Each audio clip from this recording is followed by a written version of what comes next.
दोस्तों आज की कहानी है रिश्ते की जंजीर। यह कहानी काफ़ी अच्छी है, आप लोग इसको पूरा सुनिएगा। दोस्तों यदि आप आध्यात्मिक धार्मिक कहानियाँ सुनना चाहते हैं तो उसका मेरा एक अलग चैनल है, उस चैनल का लिंक डिस्क्रिप्शन बॉक्स में, उसको आप लोग सब्सक्राइब कर लीजिएगा। चलिए इस कहानी को शुरू करते हैं। माँ जानती हो, आज मेरे पास एक अजीबोगरीब मुकदमा आया था। अशोक शाम को कोर्ट से लौटकर माँ के साथ चाय पीने के दौरान अचानक बोला तो माँ की नज़रें उसकी ओर उठ गईं।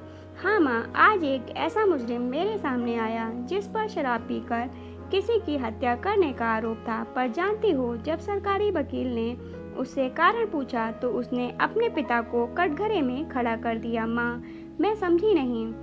उसने बताया कि उसके पिता सदैव बिगड़े नवाब रहे। उसके दादाजी कभी गांव के जमींदार रहे थे, अतः जमीन जायदाद की कमी नहीं थी। नौकरी की जरूरत महसूस नहीं हुई और आवारागर्दी के साथ दारूखोश और इधर उधर रंगरेलियां उनका हमेशा से शौक रहा। उनकी इसी आदत से परेशान होकर उसके बचपन में ही माँ उसके 3 साल के भाई को लेकर अलग हो गई थी। चूँकि वो बड़ा बेटा था और पिता का जबरदस्त लाडला भी, पिताजी ने किसी भी हालत में उसे माँ के साथ भेजने से इनकार कर दिया।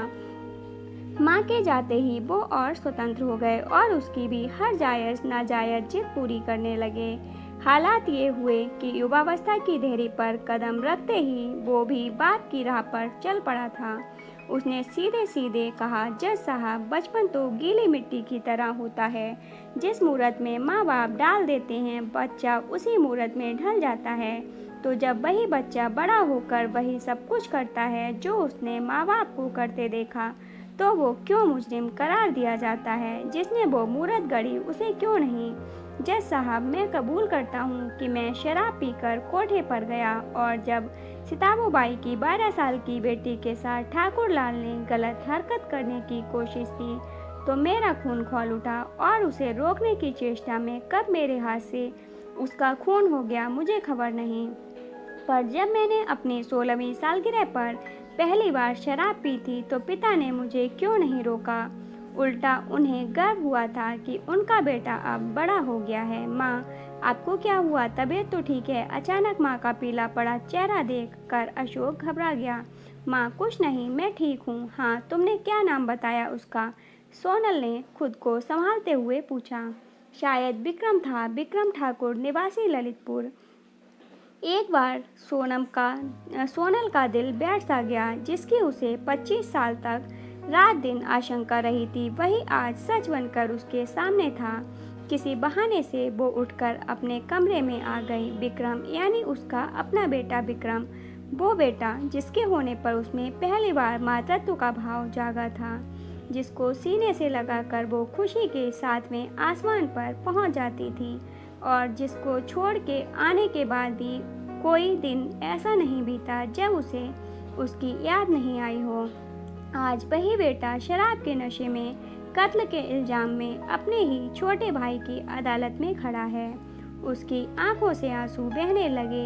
इन 25 वर्षों में उसने अशोक को भनक भी लगने नहीं दी थी कि उसका पिता जिंदा है और उसका एक बड़ा भाई भी है। पति से अलग होने के बाद कुछ दिन वो मायके में रही और जब उसे सरकारी स्कूल में नौकरी मिल गई तो उसने अपना तबादला ऐसे शहर में करा लिया जहां उसकी पिछली जिंदगी उसका पीछा न कर सके। उसने खुद को विधवा घोषित कर अशोक को पिता से मिलने की सारी संभावनाओं पर विराम लगा दिया था। अशोक को अच्छे संस्कारों के साथ उसने अच्छी शिक्षा भी दी। आज वह जज की कुर्सी पर था। पिछले महीने ही उसका तबादला ललितपुर के पास के जिले में हुआ था, पर आज वक्त उसे इस मोड़ पर खड़ा कर देगा, ये तो उसने कभी सोचा भी नहीं था। क्या करे वो? क्या वो विक्रम को उसकी किस्मत पर छोड़ दे? पर सही कहा था विक्रम ने, इसमें उसका क्या कसूर? कसूर तो उसकी परवरिश का है। तो क्या वो अशोक को सब कुछ बता दे? पर पता नहीं अब उस पर इसका क्या असर होगा। उसे याद आया, चलते समय उसके पति ने बड़े घमंड से कहा था, एक दिन देख लेना मेरी और अपनी परवरिश का अंतर। हम खानदानी रईस हैं, तुम्हारी तरह सरकारी मुलाजिमों के घर के नहीं। रात भर सोनल इसी ऊहापोह में डूबती उतरती रही, पर सुबह होते ही उसने निर्णय ले लिया, वह अशोक को सब कुछ बता देगी। उसने अशोक को सब बता दिया। सब कुछ सुनकर एक बार तो अशोक जैसे सदमे में आ गया, पर वो समझदार था। माँ की परिस्थिति का अंदाजा उसे हो रहा था। हाँ, उसने ये जरूर कहा, माँ शायद अगर आप ये राज पहले मुझ पर खोल देती तो हो सकता है कि ये। पर उसकी बात पूरी होने से पहले ही सोनल बोल उठी, मैं तुम पर तुम्हारे पिता की छाया भी नहीं पड़ने देना चाहती थी। मुझे डर था कि वो तुम्हें भी मुझसे छीन ना लें। दूसरे दिन अशोक ने विक्रम के पिता से मिलने की इच्छा जाहिर की तो बिना किसी नानुकुर के वो कोर्ट में आ गए। अशोक ने चपरासी से कहकर उन्हें अपने प्राइवेट चैम्बर में बिठला दिया। विक्रम का मुकदमा शुरू होने से पहले ही लंच में वो उनसे मिला। अयाशी ने उनके चेहरे को समय से पहले बूढ़ा कर दिया था। झुर्रीदार चेहरे पर काले रंगे बाल, आंखों में सुरमा और पान तंबाकू से पड़े पीले दांत, हाँ सफ़ेद झक कुर्ता और वैसा ही पजामा।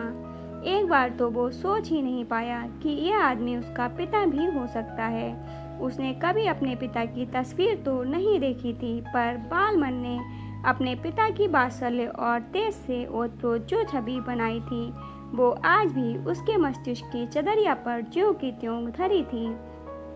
नमस्ते जज साहब, अचानक आवाज़ से उसकी तंद्रा टूटी तो वह अचकचा गया। ओ नमस्ते, बैठिए, आपने मुझे याद किया। अशोक, आपको मालूम है आपके बेटे ने आप पर क्या इल्ज़ाम लगाए हैं? उसने उनको गौर से देखते हुए पूछा। शायद कोई पश्चाताप कहीं छिपा हो, पर उन्होंने बड़ी बेशर्मी से कहा, जज साहब, ये तो खानदानी अमीरों के घर की पहचान है, पर मेरा बेटा बच तो जाएगा ना?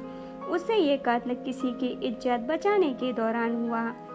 आगे के शब्द पनीले होठे थे जो उनकी बेटे के प्रति उनकी ममता दर्शा रहे थे। आपके एक ही बेटा है या? उसने जानबूझकर बात अधूरी छोड़ दी। एक और है, वो भी ऐसा ही है क्या? उसने लापरवाही से पूछा। पर वह भवक उठे। उसे साथ लेकर 25 वर्ष पहले मेरी पत्नी पर घर छोड़ गई। वो शायद बिना माँ के इसकी परवरिश।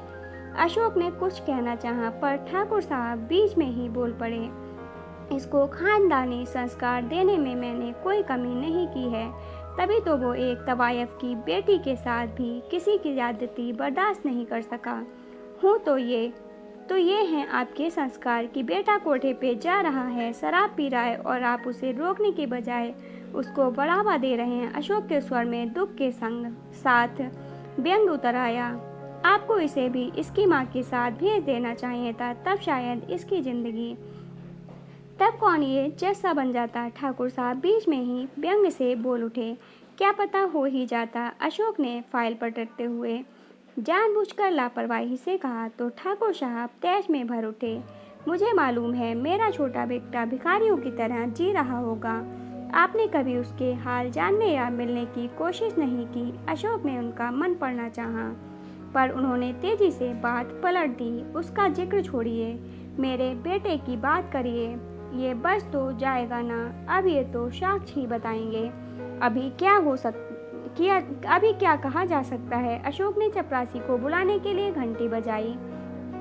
बाबूजी को बाहर छोड़ाओ। पता नहीं एक जज के मुंह से बाबूजी शब्द या जिस कोमल लहजे में वो कहा गया था, उसे सुनकर एक बार ठाकुर साहब भी चौंक से गए, पर दूसरे ही क्षण वो अपनी अकड़ी चाल से बाहर निकल गए।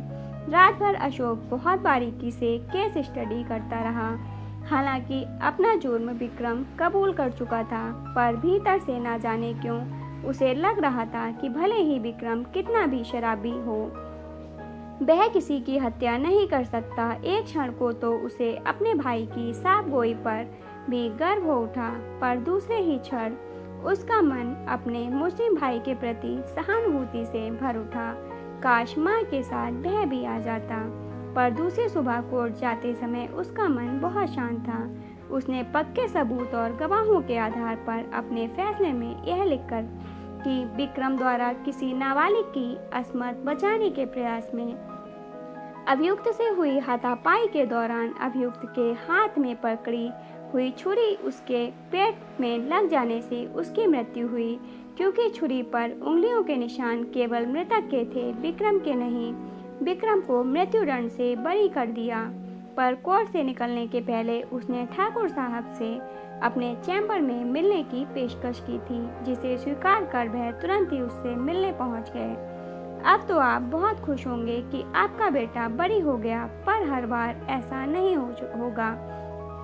अशोक ने उन्हें कुर्सी पर बैठने का संकेत करते हुए तौलिए से भीगे हाथ पोंछते हुए कहा, क्योंकि हर बार न्याय की कुर्सी पर बैठा जज उसका छोटा भाई नहीं होगा क्या? मैं समझा नहीं।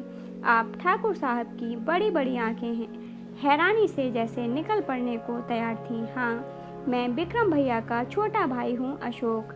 आपका बेटा नहीं कहूँगा, क्योंकि मैंने जब से होश संभाला माँ को विधवा के रूप में देखा और अपने देवता तुल्य पिता की जो सुंदर छवि मेरे हर पथ पर सदैव से मेरी प्रेरणा रही, उसमें आपका कहीं स्थान नहीं है। बस अब आप जा सकते हैं। बेहतर होगा कि विक्रम भैया से भी आप यह राज उजागर ना करें, वरना मुझे डर है कि कहीं सच्चाई जानकर उनके मन में आपके प्रति नफरत ना टूट पड़े और आप अपना इकलौता बेटा भी ना खो दें। और हाँ, उम्मीद है अब आप अपनी और अपनी पत्नी की परवरिश में अंतर समझ गए होंगे। कहते ही उसने मेज पर रखी घंटी दबा दी। ठाकुर साहब थके कदमों से बाहर निकल गए। जो उनके अंदर घमंड था वो आज टूट गया था। दोस्तों, आपको कहानी कैसी लगी कमेंट बॉक्स में ज़रूर बताइएगा। अगर कहानी अच्छी लगी हो तो लाइक एंड शेयर कीजिएगा और ऐसी ही अच्छी अच्छी कहानियाँ सुनने के लिए चैनल को सब्सक्राइब कर लीजिएगा। कहानी को पूरा सुनने के लिए धन्यवाद दोस्तों, आप किस तरह की कहानियाँ सुनना पसंद करते हैं कमेंट बॉक्स में ज़रूर बताइएगा। हम आपकी इच्छा के अनुसार कहानियाँ लाने की पूरी कोशिश करेंगे। धन्यवाद दोस्तों।